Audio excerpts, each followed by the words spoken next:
حضرت انس رضی اللہ عنہ نے بیان کیا کہ نبی کریم صلی اللہ علیہ وسلم کے پاس قبیلہ عقل کے چند لوگ آئے اور اسلام قبول کیا، لیکن مدینے کی آب و ہوا انہیں موافق نہیں آئی، ان کے پیٹ پھول گئے۔ تو وہاں حضرت صلی اللہ علیہ وسلم نے ان سے فرمایا کہ صدقے کے اونٹوں کے ریوڑ میں جائیں اور ان کا پیشاب اور دودھ ملا کر پئیں۔ انہوں نے اس کے مطابق عمل کیا اور تندرست ہو گئے، لیکن اس کے بعد وہ مرتد ہو گئے اور ان اونٹوں کے چرواہوں کو قتل کر کے اونٹ ہنکا لے گئے۔ حضرت صلی اللہ علیہ وسلم نے ان کی تلاش میں سوار بھیجے اور انہیں پکڑ کے لایا گیا، پھر ان کے ہاتھ پاؤں کاٹ دیے گئے اور ان کی آنکھیں پھوڑ دی گئیں، کیونکہ انہوں نے اسلامی چرواہے کے ساتھ ایسا ہی برتاؤ کیا تھا، اور ان کے زخموں پر داغ نہیں لگوایا گیا یہاں تک کہ وہ مر گئے۔ صحیح بخاری حدیث نمبر 6802۔ حضرت انس رضی اللہ عنہ نے بیان کیا کہ نبی کریم صلی اللہ علیہ وسلم نے عرینیوں کے ہاتھ پاؤں کٹوا دیے، لیکن ان پر داغ نہیں لگوایا یہاں تک کہ وہ مر گئے۔ مذکورہ بالا ڈاکو مراد ہیں۔ صحیح بخاری حدیث نمبر 6803۔ انس رضی اللہ عنہ نے بیان کیا کہ قبیلہ عقل کے کچھ لوگ نبی کریم صلی اللہ علیہ وسلم کے پاس سن 6 ہجری میں آئے، اور یہ لوگ مسجد کے سائبان میں ٹھہرے۔ مدینہ منورہ کی آب و ہوا انہیں موافق نہیں آئی۔ انہوں نے کہا، یا رسول اللہ صلی اللہ علیہ وسلم، ہمارے لیے دودھ کہیں سے مہیا کر دیں۔ حضرت صلی اللہ علیہ وسلم نے فرمایا کہ یہ تو میرے پاس نہیں ہے، البتہ تم لوگ ہمارے اونٹوں میں چلے جاؤ۔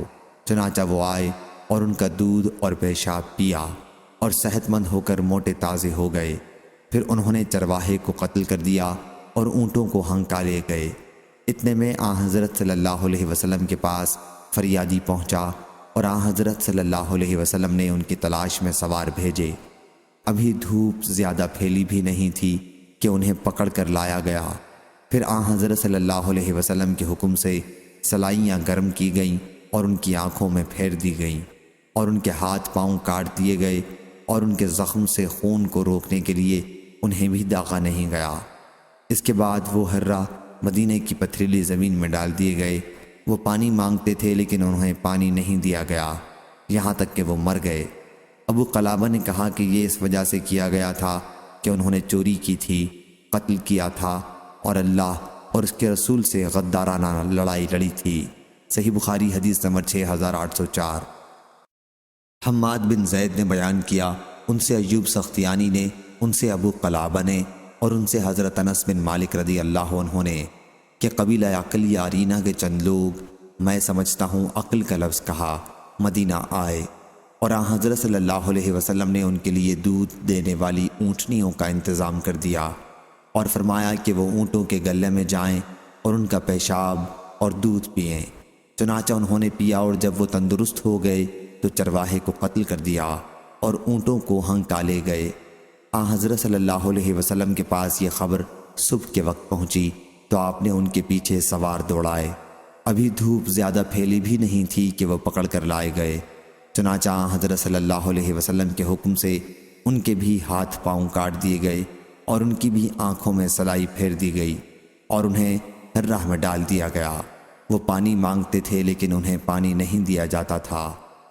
ابو قلابہ نے کہا کہ وہ لوگ تھے جنہوں نے چوری کی تھی، قتل کیا تھا، ایمان کے بعد کفر اختیار کیا تھا، اور اللہ اور اس کے رسول سے غدارانہ لڑائی لڑی تھی۔ صحیح بخاری حدیث نمبر 6805۔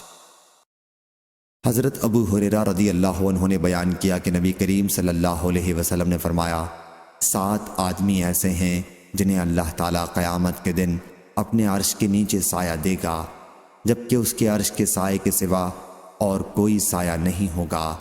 عادل، حاکم، نوجوان جس نے اللہ کی عبادت میں جوانی پائی، ایسا شخص جس نے اللہ کو تنہائی میں یاد کیا اور اس کی آنکھوں سے آنسو نکل پڑے، وہ شخص جس کا دل مسجد میں لگا رہتا ہے، وہ 2 آدمی جو اللہ کے لیے محبت کرتے ہیں، وہ شخص جسے کسی بلند مرتبہ اور خوبصورت عورت نے اپنی طرف بلایا اور اس نے جواب دیا کہ میں اللہ سے ڈرتا ہوں، اور وہ شخص جس نے اتنا پوشیدہ صدقہ کیا کہ اس کے بائیں ہاتھ کو بھی پتہ نہ چل سکا کہ دائیں نے کتنا اور کیا صدقہ کیا ہے۔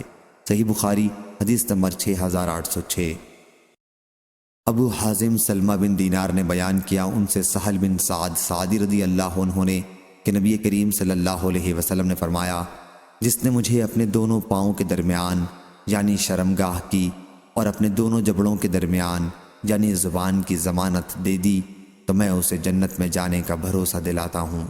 صحیح بخاری حدیث نمبر 6807۔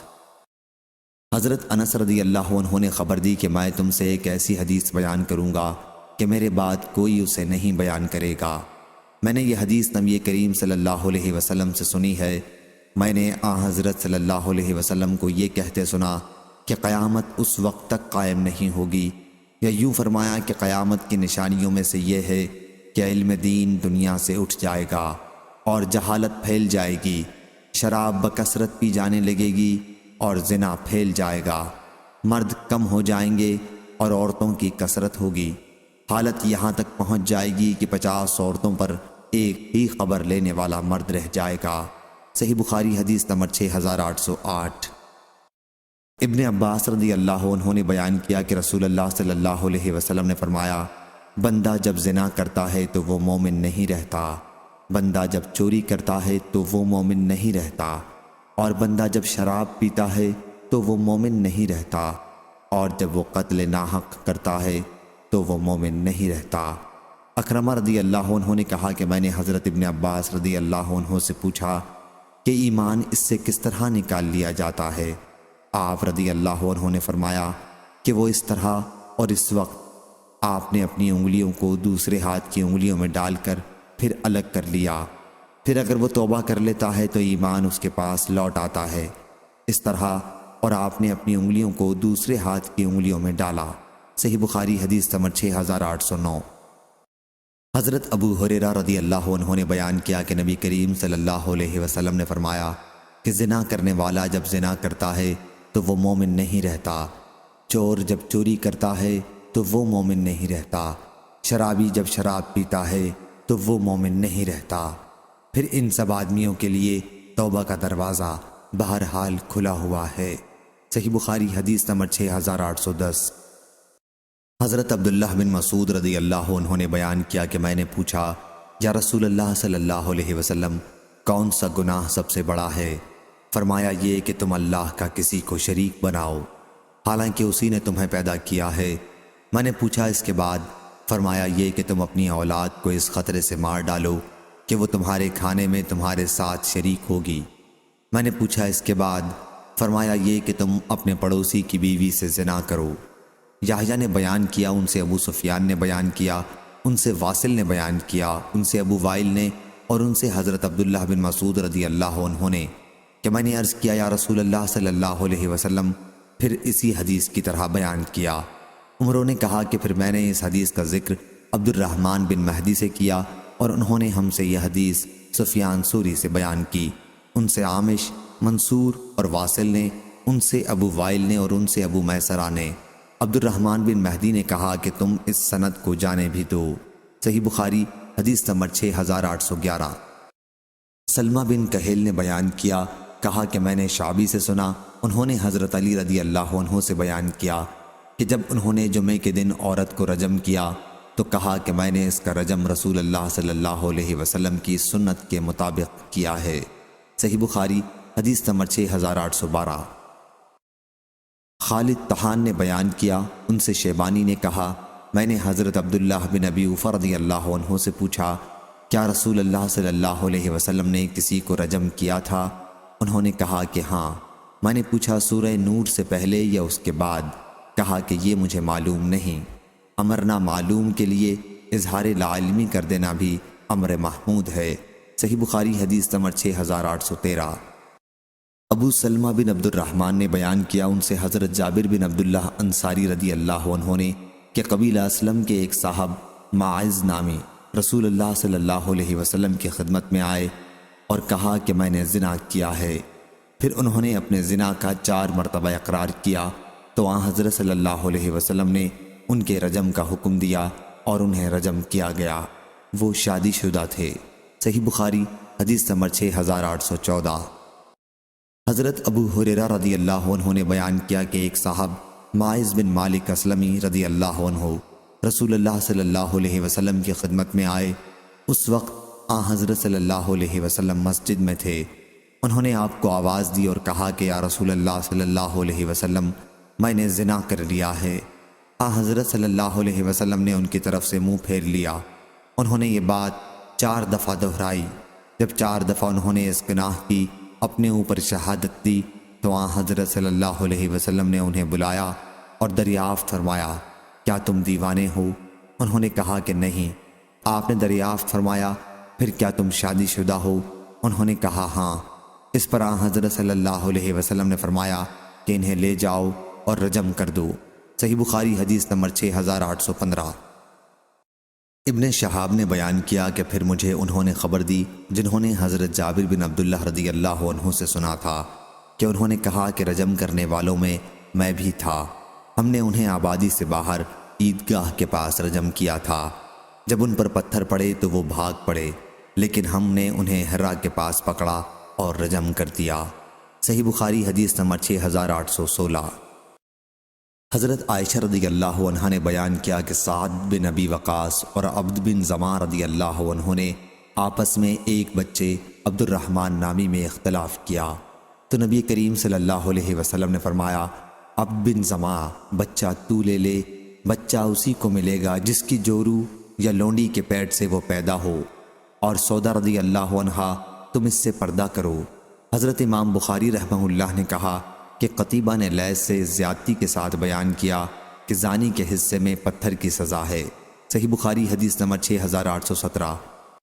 محمد بن زیاد نے بیان کیا، کہا کہ میں نے ابو ہریرہ رضی اللہ عنہ سے سنا کہ نبی کریم صلی اللہ علیہ وسلم نے فرمایا، لڑکا اسی کو ملتا ہے جس کی جورو یا لونڈی کے پیٹ سے پیدا ہوا ہو، اور حرام کار کے لیے صرف پتھر ہیں۔ صحیح بخاری حدیث نمبر 6818۔ عبداللہ بن عمر رضی اللہ عنہ نے بیان کیا کہ رسول اللہ صلی اللہ علیہ وسلم کے پاس ایک یہودی مرد اور ایک یہودی عورت کو لایا گیا جنہوں نے زنا کیا تھا۔ حضرت صلی اللہ علیہ وسلم نے ان سے پوچھا کہ تمہاری کتاب تورات میں اس کی سزا کیا ہے؟ انہوں نے کہا کہ ہمارے علماء نے اس کی سزا چہرے کو سیاہ کرنا اور گدھے پر الٹا سوار کرنا تجویز کی ہوئی ہے۔ اس پر حضرت عبداللہ بن سلام رضی اللہ عنہ نے کہا، یا رسول اللہ صلی اللہ علیہ وسلم، ان سے تورات منگوائیے۔ جب تورات لائی گئی تو ان میں سے ایک نے رجم والی آیت پر اپنا ہاتھ رکھ لیا اور اس سے آگے اور پیچھے کی آیتیں پڑھنے لگا۔ حضرت عبداللہ بن سلام رضی اللہ عنہ نے اس سے کہا کہ اپنا ہاتھ ہٹاؤ، اور جب اس نے اپنا ہاتھ ہٹایا تو آیت رجم اس کے ہاتھ کے نیچے تھی۔ حضرت صلی اللہ علیہ وسلم نے ان دونوں کے متعلق حکم دیا اور انہیں رجم کر دیا گیا۔ حضرت ابن عمر رضی اللہ عنہ نے بیان کیا کہ انہیں بلات مسجد نبوی کے قریب ایک جگہ میں رجم کیا گیا۔ میں نے دیکھا کہ یہودی عورت کو یہودی مرد بچانے کے لیے اس پر جھک جھک پڑتا تھا۔ صحیح بخاری حدیث نمبر 6819۔ معمر نے خبر دی، انہیں ظاہری نے، انہیں ابو سلمہ بن عبد الرحمن نے، اور انہیں حضرت جابر بن عبداللہ رضی اللہ عنہ نے کہ قبیلہ اسلم کے ایک صاحب ماعز بن مالک رضی اللہ عنہ نبی کریم صلی اللہ علیہ وسلم کے پاس آئے اور زنا کا اقرار کیا، لیکن حضرت صلی اللہ علیہ وسلم نے ان کی طرف سے اپنا منہ پھیر لیا۔ پھر جب انہوں نے 4 مرتبہ اپنے لیے گواہی دی تو حضرت صلی اللہ علیہ وسلم نے ان سے پوچھا، کیا تم دیوانے ہو گئے ہو؟ انہوں نے کہا کہ نہیں۔ پھر آپ نے پوچھا، کیا تمہارا نکاح ہو چکا ہے؟ انہوں نے کہا کہ ہاں۔ چنانچہ آپ کے حکم سے انہیں عیدگاہ میں رجم کیا گیا۔ جب ان پر پتھر پڑے تو وہ بھاگ پڑے، لیکن انہیں پکڑ لیا گیا اور رجم کیا گیا یہاں تک کہ وہ مر گئے۔ پھر حضرت صلی اللہ علیہ وسلم نے ان کے حق میں کلمہ خیر فرمایا اور ان کا جنازہ ادا کیا اور ان کی تعریف کی جس کے وہ مستحق تھے۔ یونس اور ابن جریج نے ظاہری سے فصلی علیہ کا لفظ بیان نہیں کیا۔ حضرت امام بخاری سے پوچھا گیا کہ کیا صلی علیہ کا لفظ ٹھیک ہے؟ آپ نے فرمایا کہ معمر نے روایت کیا ہے۔ آپ سے پوچھا گیا، معمر کے علاوہ بھی کسی نے روایت کیا ہے؟ آپ نے فرمایا نہیں۔ صحیح بخاری حدیث نمبر 6820۔ لیث بن سعد نے بیان کیا، ان سے ابن شہاب نے، ان سے حمید بن عبد الرحمن نے، اور ان سے حضرت ابو ہریرہ رضی اللہ عنہ نے کہ ایک صاحب نے رمضان میں اپنی بیوی سے ہم بستری کر لی، اور پھر رسول اللہ صلی اللہ علیہ وسلم سے اس کا حکم پوچھا تو آن حضرت صلی اللہ علیہ وسلم نے فرمایا کیا تمہارے پاس کوئی غلام ہے؟ انہوں نے کہا کہ نہیں۔ اس پر آن حضرت صلی اللہ علیہ وسلم نے دریافت فرمایا 2 مہینے کے روزے رکھنے کی تم میں طاقت ہے؟ انہوں نے کہا کہ نہیں۔ آن حضرت صلی اللہ علیہ وسلم نے اس پر کہا کہ پھر 60 محتاجوں کو کھانا کھلاؤ۔ صحیح بخاری حدیث نمبر 6821۔ لیث نے بیان کیا ان سے عمرو بن حارث نے، ان سے عبد الرحمن بن قاسم نے، ان سے محمد بن جعفر بن زبیر نے، ان سے عباد بن عبداللہ بن زبیر نے، اور ان سے حضرت عائشہ رضی اللہ عنہا نے کہ ایک صاحب نبی کریم صلی اللہ علیہ وسلم کے پاس مسجد میں آئے اور عرض کیا میں تو دوزخ کا مستحق ہو گیا۔ آن حضرت صلی اللہ علیہ وسلم نے پوچھا کیا بات ہوئی؟ کہا کہ میں نے اپنی بیوی سے رمضان میں جمع کر لیا ہے۔ آن حضرت صلی اللہ علیہ وسلم نے ان سے کہا کہ پھر صدقہ کر۔ انہوں نے کہا کہ میرے پاس کچھ بھی نہیں۔ پھر وہ بیٹھ گیا اور اس کے بعد ایک صاحب گدھا ہانکتے لائے جس پر کھانے کی چیز رکھی تھی۔ عبد الرحمن نے بیان کیا کہ مجھے معلوم نہیں کہ وہ کیا چیز تھی۔ دوسری روایت میں یوں ہے کہ کھجور لدی ہوئی تھی۔ اسے آن حضرت صلی اللہ علیہ وسلم کے پاس لایا جا رہا تھا۔ آن حضرت صلی اللہ علیہ وسلم نے پوچھا کہ آگ میں جلنے والے صاحب کہاں ہیں؟ وہ صاحب بولے کہ میں حاضر ہوں۔ آن حضرت صلی اللہ علیہ وسلم نے فرمایا کہ اسے لے اور صدقہ کر دے۔ انہوں نے پوچھا کیا اپنے سے زیادہ محتاج کو دوں؟ آن حضرت صلی اللہ علیہ وسلم نے فرمایا کہ پھر تم ہی کھا لو۔ حضرت ابو عبداللہ امام بخاری رحمہ اللہ نے کہا کہ پہلی حدیث زیادہ واضح ہے جس میں اطعم اہلک کے الفاظ ہیں۔ صحیح بخاری حدیث نمبر 6822۔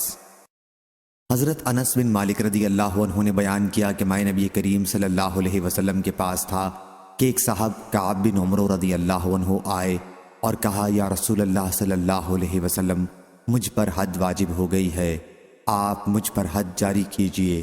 بیان کیا آن حضرت صلی اللہ علیہ وسلم نے اس سے کچھ نہیں پوچھا۔ بیان کیا کہ پھر نماز کا وقت ہو گیا اور ان صاحب نے بھی آن حضرت صلی اللہ علیہ وسلم کے ساتھ نماز پڑھی۔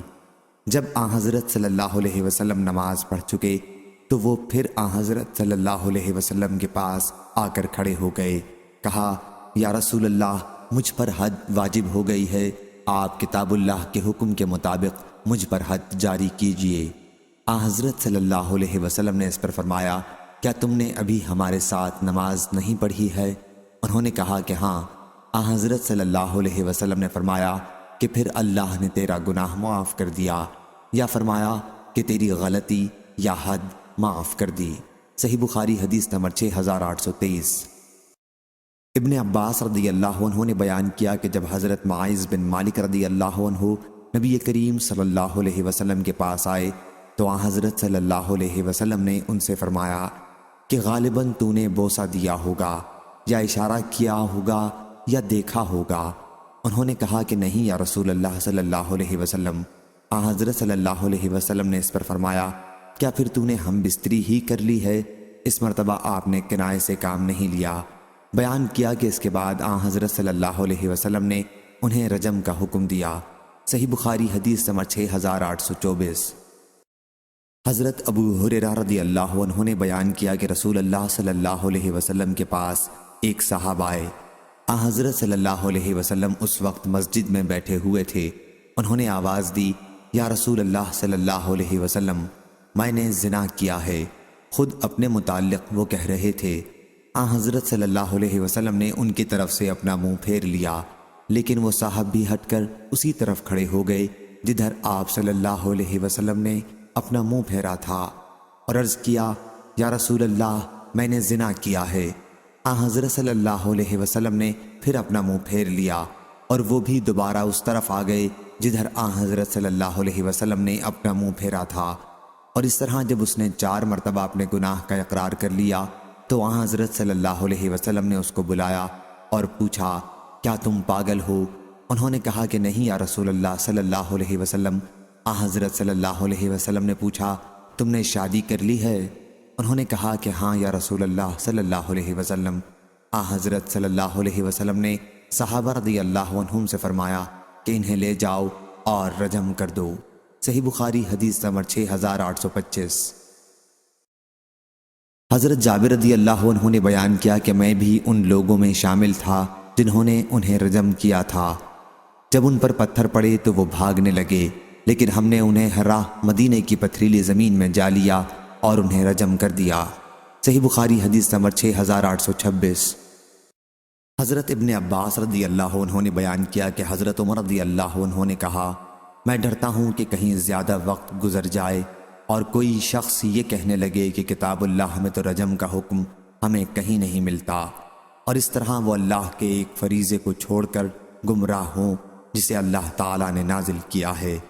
آگاہ ہو جاؤ کہ رجم کا حکم اس شخص کے لیے فرض ہے جس نے شادی شدہ ہونے کے باوجود زنا کیا ہو، بشرطے کہ صحیح شرعی گواہیوں سے ثابت ہو جائے، یا حمل ہو یا کوئی خود اقرار کرے۔ سفیان نے بیان کیا کہ میں نے اسی طرح یاد کیا تھا، آگاہ ہو جاؤ کہ رسول اللہ صلی اللہ علیہ وسلم نے رجم کیا تھا اور آپ کے بعد ہم نے رجم کیا تھا۔ صحیح بخاری حدیث نمبر 6829۔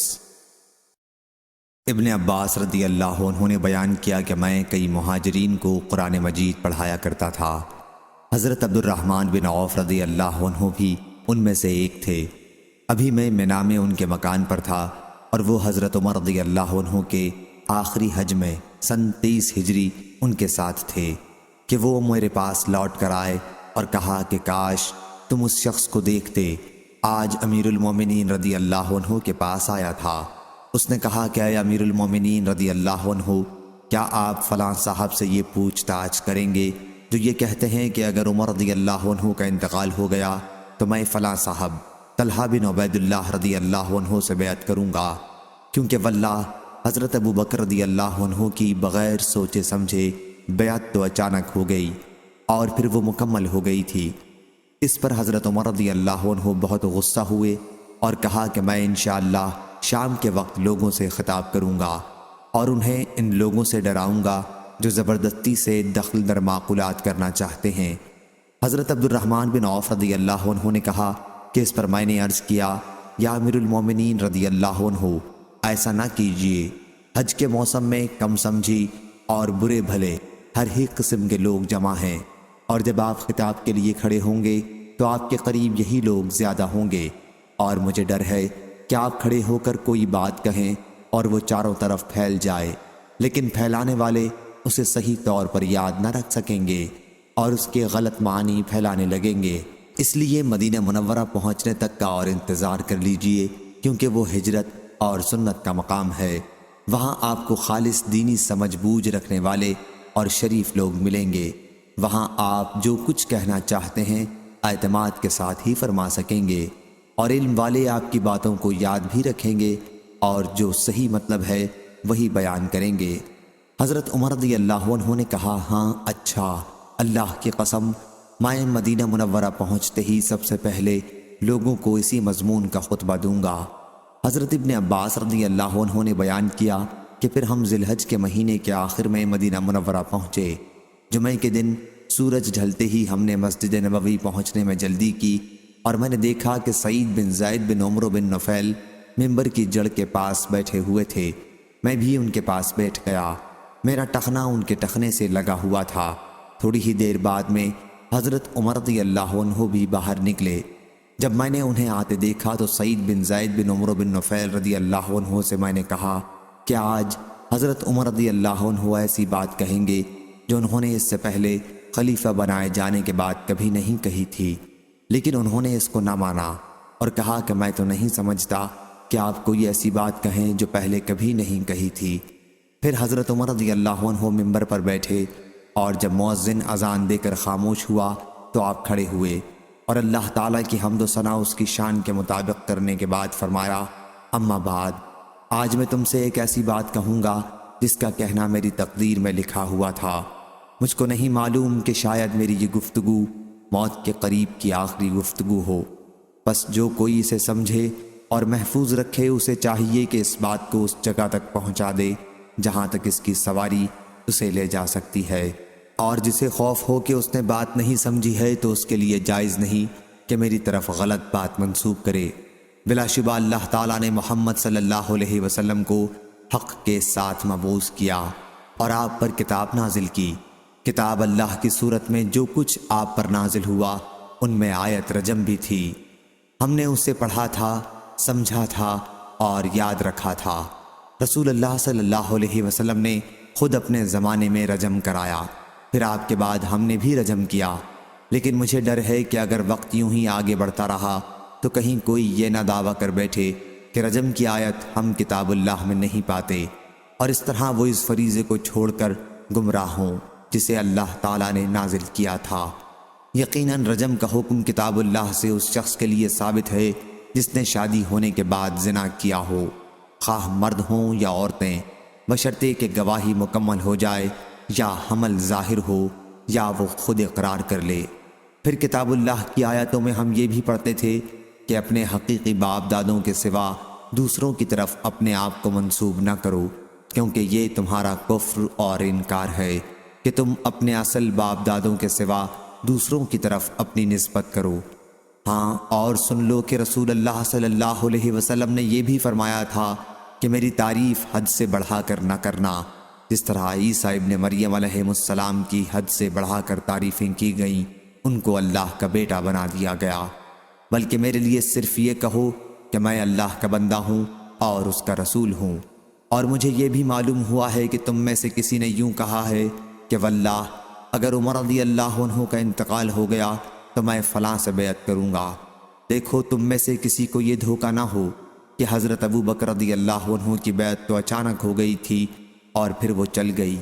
بات یہ ہے کہ بے شک حضرت ابو بکر رضی اللہ عنہ کی بیعت ناگاہ ہوئی، اور اللہ نے ناگہانی بیعت میں جو برائی ہوئی ہے اس سے تم کو بچائے رکھا۔ اس کی وجہ یہ ہوئی کہ تم کو اللہ تعالیٰ نے اس کے شر سے محفوظ رکھا، اور تم میں کوئی شخص ایسا نہیں جو ابو بکر رضی اللہ عنہ جیسا متقی خدا ترس ہو۔ تم میں کون ہے جس سے ملنے کے لیے اونٹ چلائے جاتے ہوں؟ دیکھو، خیال رکھو، کوئی شخص کسی سے بغیر مسلمان کے صلاح مشورے اور اتفاق اور غلبہ آرا کے بغیر بیعت نہ کرے۔ جو کوئی ایسا کرے گا اس کا نتیجہ یہی ہوگا کہ بیعت کرنے والا اور بیعت لینے والا دونوں اپنی جان گنوا دیں گے۔ اور سن لو، بلا شبہ جس وقت حضور اکرم صلی اللہ علیہ وسلم کی وفات ہوئی تو ابو بکر رضی اللہ عنہ ہم میں سے سب سے بہتر تھے، البتہ انصار نے ہماری مخالفت کی تھی، اور وہ سب لوگ ثقیفہ بنی سعدہ میں جمع ہو گئے تھے۔ اسی طرح علی اور زبیر رضی اللہ عنہ اور ان کے ساتھیوں نے بھی ہماری مخالفت کی تھی، اور باقی مہاجرین ابو بکر رضی اللہ عنہ کے پاس جمع ہو گئے تھے۔ اس وقت میں نے ابو بکر رضی اللہ عنہ سے کہا، اے ابو بکر رضی اللہ عنہ، ہمیں اپنے ان انصار بھائیوں کے پاس لے چلیے۔ چنانچہ ہم ان سے ملاقات کے ارادے سے چل پڑے۔ جب ہم ان کے قریب پہنچے تو ہماری انہی میں کے دو نیک لوگوں سے ملاقات ہوئی، اور انہوں نے ہم سے بیان کیا کہ انصاری آدمیوں نے یہ بات ٹھہرائی ہے کہ سعد بن عبادہ رضی اللہ عنہ کو خلیفہ بنائیں۔ اور انہوں نے پوچھا، حضرات مہاجرین، آپ لوگ کہاں جا رہے ہیں؟ ہم نے کہا کہ ہم اپنے ان انصار بھائیوں کے پاس جا رہے ہیں۔ انہوں نے کہا کہ آپ لوگ ہرگز وہاں نہ جائیں، بلکہ خود جو کرنا ہے کر ڈالو۔ لیکن میں نے کہا کہ بخدا ہم ضرور جائیں گے۔ چنانچہ ہم آگے بڑھے اور انصار کے پاس ثقیفہ بنی سعدہ میں پہنچے۔ مجلس میں ایک صاحب سردار خزرج چادر اپنے سارے جسم پر لپیٹے درمیان میں بیٹھے تھے۔ میں نے پوچھا کہ یہ کون صاحب ہیں؟ تو لوگوں نے بتایا کہ سعد بن عبادہ رضی اللہ عنہ ہیں۔ میں نے پوچھا کہ انہیں کیا ہو گیا ہے؟ لوگوں نے بتایا کہ بخار آ رہا ہے۔ پھر ہمارے تھوڑی دیر تک بیٹھنے کے بعد ان کے خطیب نے کلمہ شہادت پڑھا اور اللہ تعالیٰ کی اس کی شان کے مطابق تعریف کی۔ پھر کہا، اما بعد، ہم اللہ کے دین کے مددگار انصار اور اسلام کے لشکر ہیں، اور تم اے گروہ مہاجرین کم تعداد میں ہو۔ تمہاری یہ تھوڑی سی تعداد اپنی قوم قریش سے نکال کر ہم لوگوں میں آ رہے ہو۔ تم لوگ یہ چاہتے ہو کہ ہماری بیخکنی کرو اور ہم کو خلافت سے محروم کر کے آپ خلیفہ بن بیٹھو۔ یہ کبھی نہیں ہو سکتا۔ جب وہ خطبہ پورا کر چکے تو میں نے بولنا چاہا۔ میں نے ایک عمدہ تقریر اپنے ذہن میں ترتیب دے رکھی تھی۔ میری بڑی خواہش تھی کہ حضرت ابو بکر رضی اللہ عنہ کی بات کرنے سے پہلے ہی میں اس کو شروع کر دوں، اور انصار کی تقریر سے جو ابو بکر رضی اللہ عنہ کو غصہ پیدا ہوا ہے اس کو دور کر دوں۔ جب میں نے بات کرنی چاہی تو ابو بکر رضی اللہ عنہ نے کہا ذرا ٹھہرو، میں نے ان کو ناراض کرنا برا جانا۔ آخر انہوں نے ہی تقریر شروع کی، اور خدا کی قسم وہ مجھ سے زیادہ عقل مند اور مجھ سے زیادہ سنجیدہ اور متین تھے۔ میں نے جو تقریر اپنے دل میں سوچ لی تھی اس میں سے انہوں نے کوئی بات نہیں چھوڑی، فی البدیہہ وہی کہی، بلکہ اس سے بھی بہتر۔ پھر وہ خاموش ہو گئے۔ ابو بکر رضی اللہ عنہ کی تقریر کا خلاصہ یہ تھا کہ انصاری بھائیو، تم نے جو اپنی فضیلت اور بزرگی بیان کی ہے وہ سب درست ہے، اور تم بے شک اس کے سزاوار ہو، مگر خلافت قریش کے سوا اور کسی خاندان والوں کے لیے نہیں ہو سکتی، کیونکہ قریش ازرو نسب اور ازرو خاندان تمام عرب کی قوموں میں بڑھ چڑھ کر ہیں۔ اب تم لوگ ایسا کرو کہ ان دو آدمیوں میں سے کسی سے بیعت کر لو۔ ابو بکر رضی اللہ عنہ نے میرا اور ابو عبیدہ بن جراح رضی اللہ عنہ کا ہاتھ تھاما۔ وہ ہمارے بیچ میں بیٹھے ہوئے تھے۔ ان کی ساری گفتگو میں صرف یہی ایک بات مجھ سے میرے سوا ہوئی، واللہ میں آگے کر دیا جاتا اور بے گناہ میری گردن مار دی جاتی تو یہ مجھے اس سے زیادہ پسند تھا کہ مجھے ایک ایسی قوم کا امیر بنایا جاتا جس میں ابو بکر رضی اللہ عنہ خود موجود ہوں۔ میرا اب تک یہی خیال ہے۔ یہ اور بات ہے کہ وقت پر نفس مجھ کو بہکا دے اور میں کوئی دوسرا خیال کروں جو اب نہیں کرنا۔ پھر انصار میں سے ایک کہنے والا حباب بن منظر یوں کہنے لگا، سنو سنو، میں ایک لکڑی ہوں کہ جس سے اونٹ اپنا بدن رگڑ کر کھجلی کی تکلیف رفع کرتے ہیں، اور میں وہ باڑ ہوں جو درختوں کے ارد گرد حفاظت کے لیے لگائی جاتی ہے۔ میں ایک عمدہ تدبیر بتاتا ہوں، ایسا کرو دو خلیفہ رہیں، دونوں مل کر کام کریں، ایک ہماری قوم کا اور ایک قریش والوں کا۔ مہاجرین قوم کا اب خوب شور و غل ہونے لگا، کوئی کچھ کہتا کوئی کچھ کہتا۔ میں ڈر گیا کہ کہیں مسلمانوں میں پھوٹ نہ پڑ جائے۔ آخر میں کہہ اٹھا، ابو بکر رضی اللہ عنہ اپنا ہاتھ بڑھاؤ۔ انہوں نے ہاتھ بڑھایا، میں نے ان سے بیعت کی، اور مہاجرین جتنے وہاں موجود تھے انہوں نے بھی بیعت کر لی۔ پھر انصاریوں نے بھی بیعت کر لی۔ چلو جھگڑا تمام ہوا، جو منظور الہی تھا وہی ظاہر ہوا۔ اس کے بعد ہم حضرت سعد بن عبادہ رضی اللہ عنہ کی طرف بڑھے۔ انہوں نے بیعت نہیں کی۔ ایک شخص انصار میں سے کہنے لگا، بھائیو، بیچارے سعد بن عبادہ رضی اللہ عنہ کا تم نے خون کر ڈالا۔ میں نے کہا، اللہ اس کا خون کرے گا۔ حضرت عمر رضی اللہ عنہ نے اس خطبے میں یہ بھی فرمایا، اس وقت ہم کو حضرت ابو بکر رضی اللہ عنہ کی خلافت سے زیادہ کوئی چیز ضروری معلوم نہیں ہوتی، کیونکہ ہم کو ڈر پیدا ہوا کہیں ایسا نہ ہو ہم لوگوں سے جدا رہیں اور ابھی انہوں نے کسی سے بیعت نہ کی ہو، وہ کسی اور شخص سے بیعت کر بیٹھے، تب دو صورتوں سے خالی نہیں ہوتا، یا تو ہم بھی جبراً اور قہراً اسی سے بیعت کر لیتے یا لوگوں کی مخالفت کرتے، تو آپس میں فساد پیدا ہوتا، پھوٹ پڑ جاتی۔ دیکھو پھر یہی کہتا ہوں، جو شخص کسی شخص سے بن سوچے سمجھے بن صلاح و مشورہ بیعت کر لے تو دوسرے لوگ بیعت کرنے والے کی پیروی نہ کریں، نہ اس کی جس سے بیعت کی گئی ہے، کیونکہ وہ دونوں اپنی جان گنوائیں گے۔ صحیح بخاری حدیث نمبر 6830۔ زید بن خالد جہنی نے بیان کیا کہ میں نے نبی کریم صلی اللہ علیہ وسلم سے سنا، حضرت صلی اللہ علیہ وسلم ان لوگوں کے بارے میں حکم دے رہے تھے جو غیر شادی شدہ ہوں اور زنا کیا ہو کہ 100 کوڑے مارے جائیں اور سال بھر کے لیے جلا وطن کر دیا جائے۔ صحیح بخاری حدیث نمبر 6831۔ عروہ بن زبیر نے خبر دی کہ حضرت عمر بن خطاب رضی اللہ عنہ نے جلا وطن کیا تھا، پھر یہی طریقہ قائم ہو گیا۔ صحیح بخاری حدیث نمبر 6832۔ حضرت ابو ہریرہ رضی اللہ عنہ نے بیان کیا کہ رسول اللہ صلی اللہ علیہ وسلم نے ایسے شخص کے بارے میں جس نے زنا کیا تھا اور وہ غیر شادی شدہ تھا، حد قائم کرنے کے ساتھ 1 سال تک شہر بدر کرنے کا فیصلہ کیا تھا۔ صحیح بخاری حدیث نمبر 6833۔ ابن عباس رضی اللہ عنہ نے بیان کیا کہ نبی کریم صلی اللہ علیہ وسلم نے ان مردوں پر لعنت کی ہے جو مخنث بنتے ہیں، اور ان عورتوں پر لعنت کی ہے جو مرد بنے، اور آپ نے فرمایا کہ انہیں اپنے گھروں سے نکال دو، اور حضرت صلی اللہ علیہ وسلم نے فلاں کو گھر سے نکالا تھا، اور حضرت عمر رضی اللہ عنہ نے فلاں کو نکالا تھا۔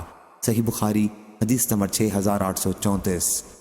لیث بن سعد نے بیان کیا، ان سے سعید مقبری نے، ان سے ان کے والد نے، اور ان سے حضرت ابو ہریرہ رضی اللہ عنہ نے، انہوں نے حضرت ابو ہریرہ رضی اللہ عنہ کو یہ کہتے ہوئے سنا، کہ نبی کریم صلی اللہ علیہ وسلم نے فرمایا کہ اگر کنیز زنا کرائے اور اس کا زنا کھل جائے تو اسے کوڑے مارنے چاہیے، لیکن لعنت ملامت نہ کرنی چاہیے۔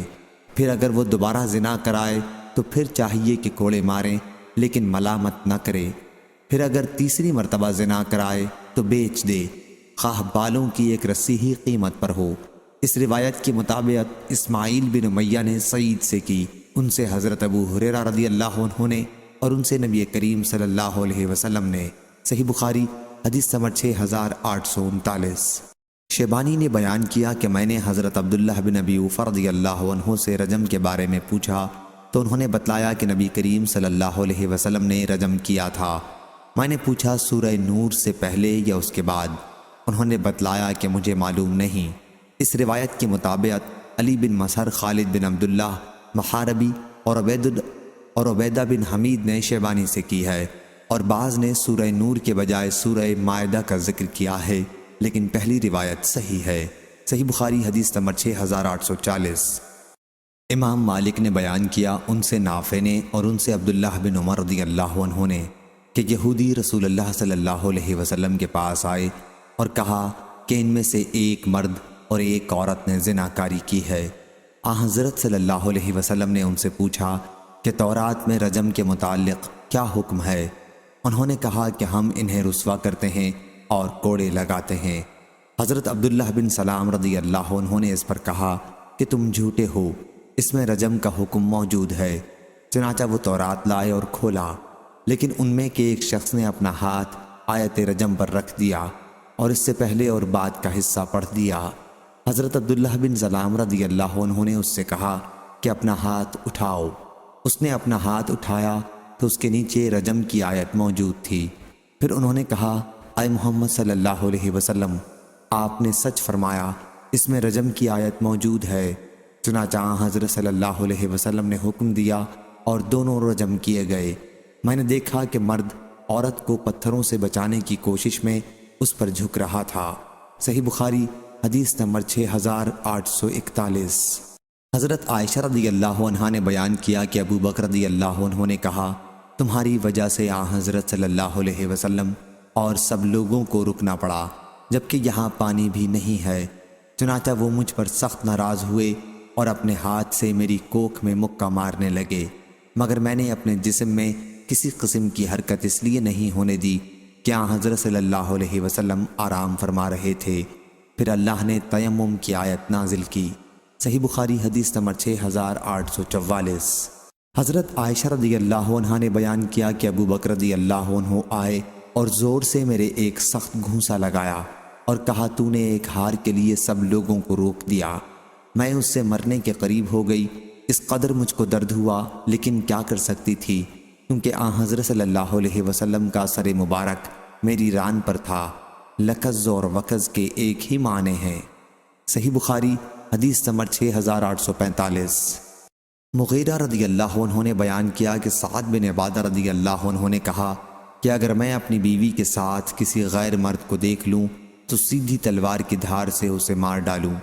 یہ بات نبی کریم صلی اللہ علیہ وسلم تک پہنچی تو آپ نے فرمایا، کیا تمہیں سعد رضی اللہ عنہ کی غیرت پر حیرت ہے؟ میں ان سے بھی بڑھ کر غیرت مند ہوں اور اللہ مجھ سے بھی زیادہ غیرت مند ہے۔ صحیح بخاری حدیث نمبر 6846۔ حضرت ابو ہریرہ رضی اللہ عنہ نے بیان کیا کہ رسول اللہ صلی اللہ علیہ وسلم کے پاس ایک دیہاتی آیا اور کہا کہ یا رسول اللہ صلی اللہ علیہ وسلم، میری بیوی نے کالا لڑکا جنا ہے۔ حضرت صلی اللہ علیہ وسلم نے پوچھا، تمہارے پاس اونٹ ہیں؟ انہوں نے کہا کہ سرخ۔ حضرت صلی اللہ علیہ وسلم نے پوچھا، ان میں کوئی خاکی رنگ کا بھی ہے؟ انہوں نے کہا کہ ہاں۔ حضرت صلی اللہ علیہ وسلم نے پوچھا، پھر یہ کہاں سے آ گیا؟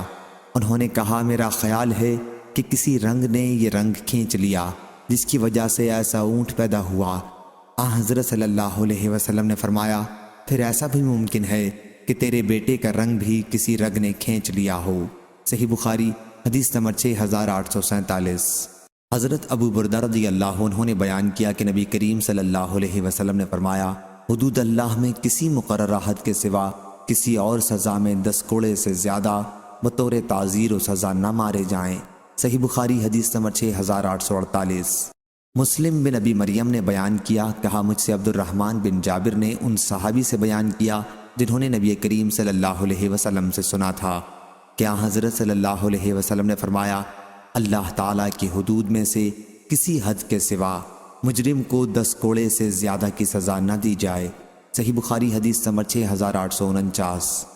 بکیر نے بیان کیا کہ میں سلیمان بن یسار کے پاس بیٹھا ہوا تھا کہ عبد الرحمن بن جابر آئے اور سلیمان بن یسار سے بیان کیا۔ پھر سلیمان بن یسار ہماری طرف متوجہ ہوئے اور انہوں نے کہا کہ مجھ سے عبد الرحمن بن جابر نے بیان کیا ہے کہ ان سے ان کے والد نے بیان کیا، اور انہوں نے ابو بردہ انصاری رضی اللہ عنہ سے سنا۔ انہوں نے بیان کیا کہ میں نے نبی کریم صلی اللہ علیہ وسلم سے سنا، حضرت صلی اللہ علیہ وسلم نے فرمایا کہ حدود اللہ میں سے کسی حد کے سوا کسی سزا میں 10 کوڑے سے زیادہ کی سزا نہ دو۔ صحیح بخاری حدیث نمبر 6850۔ ابو سلمہ نے بیان کیا اور ان سے ابو ہریرہ رضی اللہ عنہ نے کہ رسول اللہ صلی اللہ علیہ وسلم نے وصال مسلسل افطار کے بغیر کئی دن کے روزے رکھنے سے منع فرمایا۔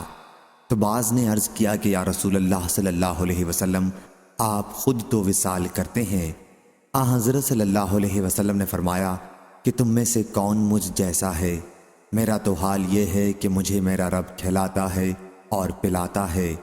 لیکن وصال کرنے سے صحابہ رضی اللہ عنہم نہیں رکے، تو حضرت صلی اللہ علیہ وسلم نے ان کے ساتھ ایک دن کے بعد دوسرے دن کا وصال کیا۔ پھر اس کے بعد لوگوں نے چاند دیکھ لیا۔ حضرت صلی اللہ علیہ وسلم نے فرمایا کہ اگر عید کا چاند نہ دکھائی دیتا تو میں اور وصال کرتا، یا آپ نے تنبیہاً فرمایا تھا کیونکہ وہ وصال کرنے پر مصر تھے۔ اس روایت کی مطابقت شعیب، یحییٰ بن سعید اور یونس نے ظاہری سے کی ہے، اور عبد الرحمن بن خالد فہمی نے بیان کیا، ان سے ابن شہاب نے، ان سے سعید بن مسیب نے، اور ان سے ابو ہریرہ رضی اللہ عنہ نے نبی کریم صلی اللہ علیہ وسلم سے بیان کیا۔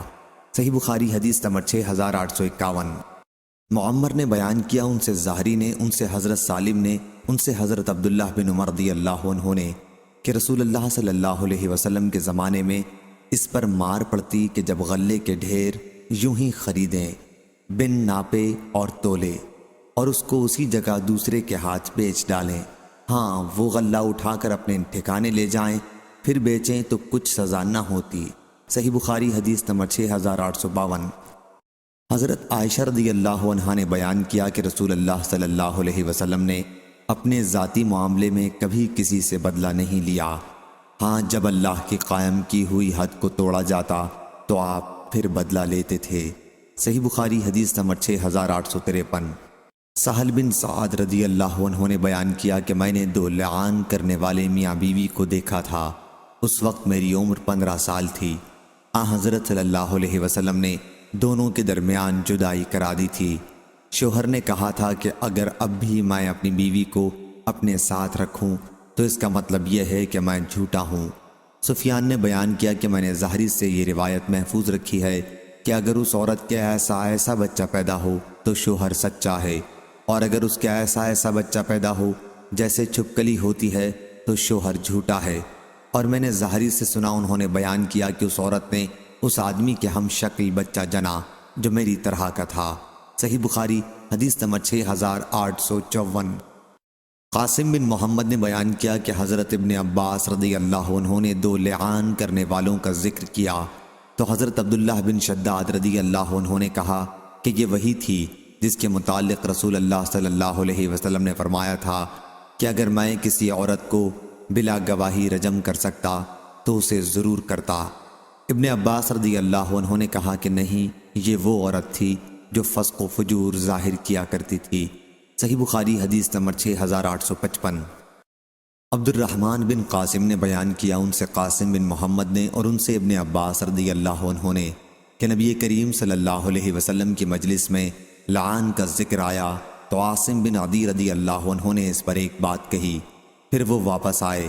اس کے بعد ان کی قوم کے ایک صحابی شکایت لے کر ان کے پاس آئے کہ انہوں نے اپنی بیوی کے ساتھ غیر مرد کو دیکھا ہے۔ عاصم رضی اللہ عنہ نے اس پر کہا کہ میں اپنی اس بات کی وجہ سے آزمائش میں ڈالا گیا ہوں۔ پھر ان صاحب کو لے کر نبی کریم صلی اللہ علیہ وسلم کے مجلس میں تشریف لائے اور آن حضرت صلی اللہ علیہ وسلم کو اس کی اطلاع دی جس حالت میں انہوں نے اپنی بیوی کو پایا۔ وہ صاحب زرد رنگ، کم گوشت، سیدھے بالوں والے تھے۔ پھر آن حضرت صلی اللہ علیہ وسلم نے فرمایا کہ اے اللہ اس معاملے کو ظاہر کر دے۔